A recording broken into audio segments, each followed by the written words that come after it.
Olá, povo de Deus. Eu sou a Gileide Vieira e hoje eu vim aqui trazer para vocês mais uma mensagem do Senhor para as nossas vidas e para as nossas famílias, amém?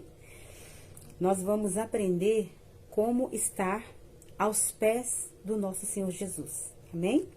Vamos aprender isso com a nossa irmã Maria, né? Que ela é irmã também de Marta e de Lázaro, né? E que aprendeu com Jesus sobre a palavra de Deus, sobre os mistérios de Deus, amém? E essa passagem vai estar no livro de Lucas, no capítulo 10, dos versículos 38 ao 42, onde a palavra de Deus diz assim: Indo eles de caminho, entrou Jesus num povoado, e certa mulher chamada Marta hospedou-o na sua casa. Tinha ela uma irmã chamada Maria, e esta quedava-se assentada aos pés do Senhor, ouvindo-lhe os ensinamentos. Marta agitava-se de um lado para o outro, ocupada em muitos serviços. Então se aproximou de Jesus e disse: Senhor, não te importas de que minha irmã tenha deixado que eu fique a servir sozinha? Ordena-lhe, pois, que venha ajudar-me. Respondeu-lhe Jesus: Marta, Marta, andas inquieta e te preocupas com muitas coisas. Entretanto, pouco é necessário, e mesmo só uma coisa. Maria, pois, escolheu a boa parte, e essa não lhe será tirada. Amém? Então aqui Jesus está nos ensinando, né, que às vezes a gente não precisa correr de um lado para o outro, né, preocupado com muitas coisas. Basta a gente sentar e ouvir que, de repente, as coisas vão se resolvendo, né, conforme a gente vai aprendendo a parar. A gente tem que aprender a parar um pouco com a correria. Nós vivemos num mundo, né, que tudo é muito rápido, né? Eu tenho falado em vários vídeos sobre isso. Tudo é muito rápido, tudo é para ontem, tudo é para já. Então, assim, as pessoas estão perdendo a paciência de esperar. E tudo na nossa vida, nós temos que esperar.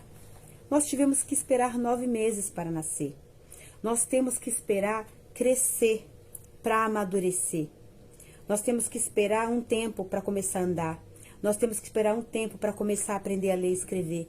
Nós temos que esperar um tempo para a gente chegar na adolescência, para descobrir coisas novas. Nós temos que esperar um tempo para chegar na juventude. Nós temos que esperar um tempo para chegar na fase adulta e aprender a fazer as coisas certas. Nós temos que esperar um tempo para chegar na fase madura, né? Na fase que a gente fala que é a terceira idade, né, dos idosos, que tem muita vivência, muita sabedoria, porque já passou por todas as fases da vida e já aprendeu muito, né? Então nós temos que aprender da mesma forma que com Deus a gente tem que caminhar ao passo dele. Deus não caminha devagar, nós é que temos muita pressa de tudo na nossa vida, mas é por conta do mundo onde nós vivemos, por conta da tecnologia. Tudo no celular é muito rápido, tudo no computador é muito rápido, você pega um tablet, é tudo muito rápido, você pega um iPod, tudo é muito rápido. Então, só que a vida do ser humano não pode ser nessa velocidade. Porque nós temos tempo para tudo, né? A árvore, ela demora para crescer, para florescer e para dar frutos. A gente não planta a semente dela hoje, amanhã ela nasce e depois de amanhã a gente tem frutos. Tem árvores que demoram 200 anos. Tem árvores que você planta hoje, que só a sua 4ª geração vai ver aquela árvore, vai usufruir daquela árvore. Então a gente tem que pensar, a nossa vida não é de hoje para amanhã. As coisas que Deus faz na nossa vida tem que ter um crescimento, tem que ter um amadurecimento. Amém? Eu vou aqui para o texto, né, para a gente poder iniciar a palavra depois de tanto tempo. Glórias a Deus. Ó, Jesus nos ensina, né, que Maria de Betânia, ela destaca-se entre as primeiras mulheres, né, da era cristã, né, como alguém que busca estudar a teologia aos pés de Jesus. Ela buscou ter conhecimento de Deus aonde? Na fonte, que é Jesus. Amém? Então, né, o apóstolo Lucas, né, ele registrou, né, que Maria sentou-se aos pés de Jesus para ouvir as palavras, né? Para ouvir os ensinamentos. Numa época em que era fora dos padrões uma mulher, né, ser ensinada. Naquela época, as mulheres não eram ensinadas. Os homens iam para sinagogas, os homens iam estudar, os homens é que tinham, né, conhecimento, os homens tinham ensino, né, os homens que eram estudados. As mulheres, elas eram treinadas para ficar em casa, né, para se casarem, terem filhos, cuidar da casa, cuidar da família.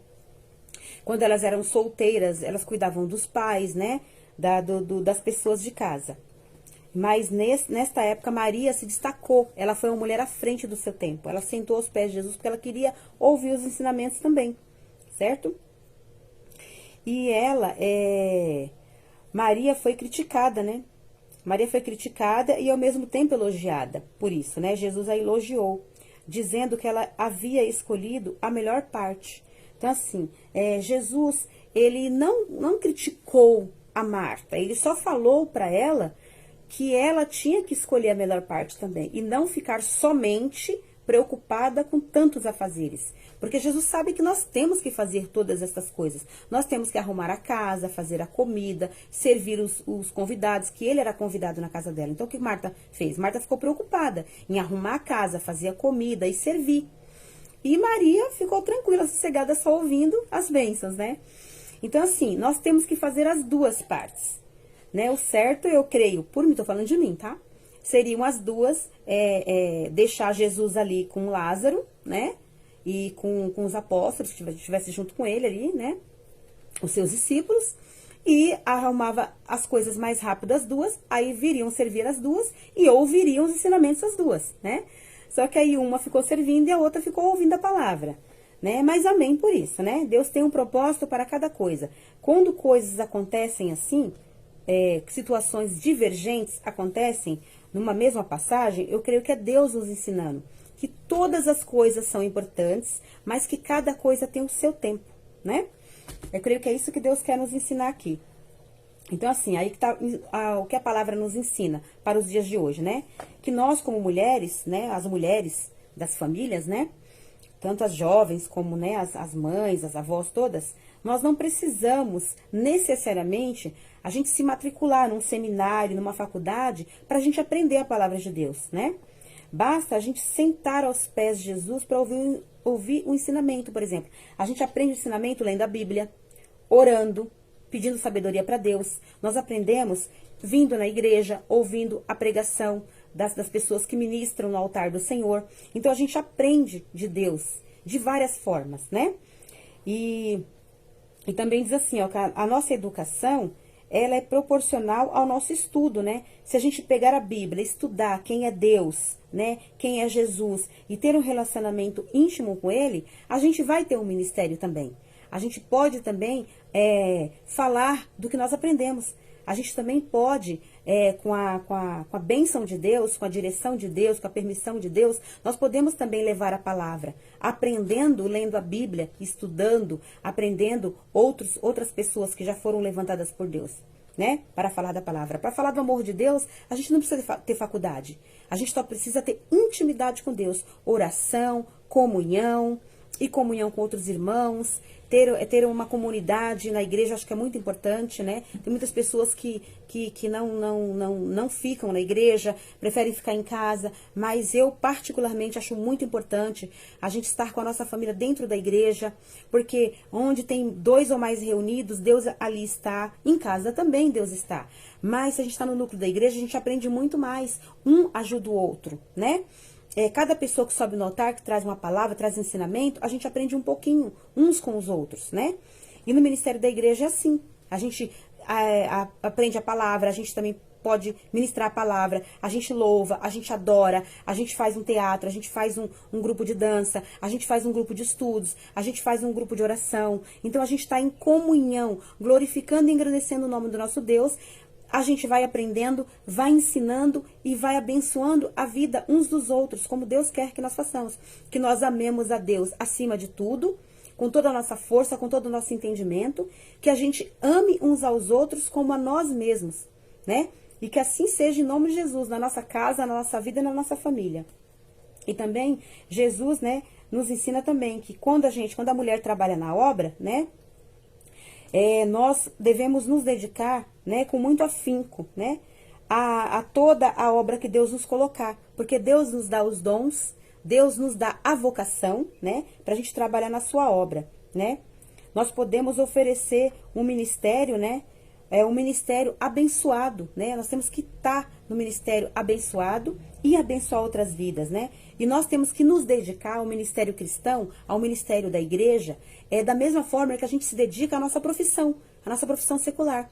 Se você é professora, você é empresária, você é costureira, você é uma doceira, você faz vários tipos de trabalho, trabalha fora, empregada doméstica, é diarista, você é motorista, né, trabalha como motorista, você trabalha com, não importa a qual a sua profissão. Você não se dedica à sua profissão? Eu me dedico à minha profissão? Então a gente tem que se dedicar com o mesmo afinco, a mesma competência, responsabilidade, que a gente se dedicar na obra do Senhor da mesma forma que a gente se dedica ao nosso trabalho fora, né? Então a gente tem que ter essa sabedoria.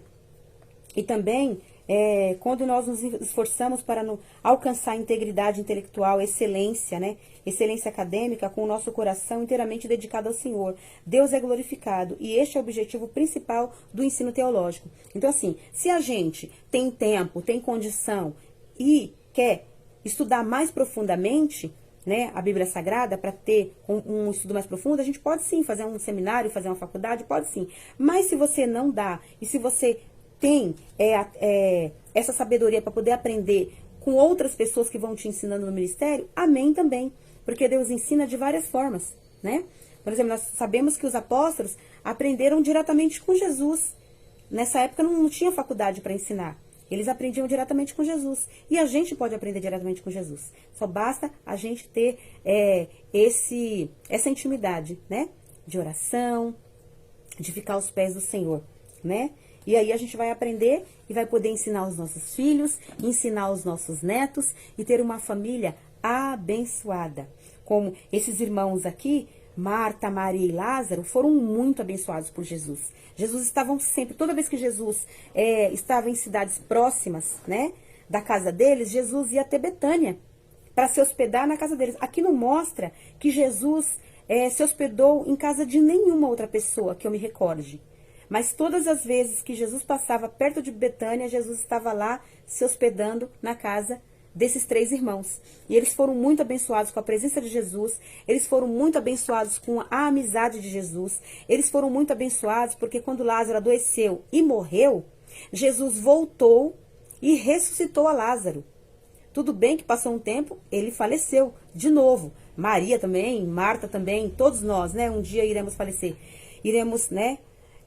Deixar esse corpo e viver em glória com Jesus. Mas o importante é que quando as irmãs precisavam do irmão junto com elas, porque elas eram solteiras, então elas precisavam de alguém cuidando delas. Então Jesus se compadeceu dessas irmãs e ressuscitou o seu irmão Lázaro para voltar a viver junto com elas. E depois disso, Jesus foi na casa deles de novo, né, visitá-los de novo. Estava lá os 3, Lázaro estava à mesa com Jesus, conversando, e as irmãs ali servindo. Aí foi nessa situação, Marta continuou servindo, Lázaro estava à mesa com Jesus e Maria veio com bálsamo e jogou aos pés de Jesus para simbolizar a unção, né, de Jesus, a preparação do corpo de Jesus para o sepultamento. Ela, assim, creio que portanto ela ouviu os ensinamentos de Jesus, ela deve, com certeza, ela teve uma revelação de Deus, de que Jesus precisaria ser embalsamado com aquele óleo, né? Ia ser, como que eu posso falar?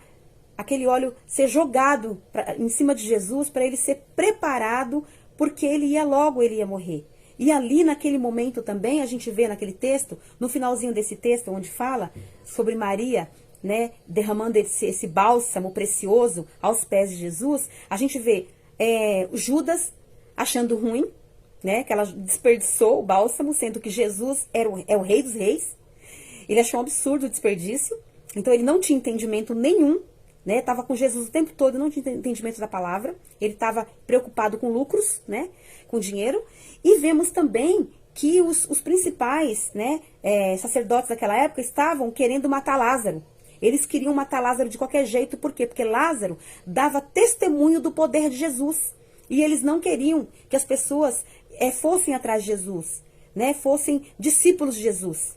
Então estava crescendo a quantidade de discípulos por conta do milagre que Jesus fez de ressuscitar Lázaro.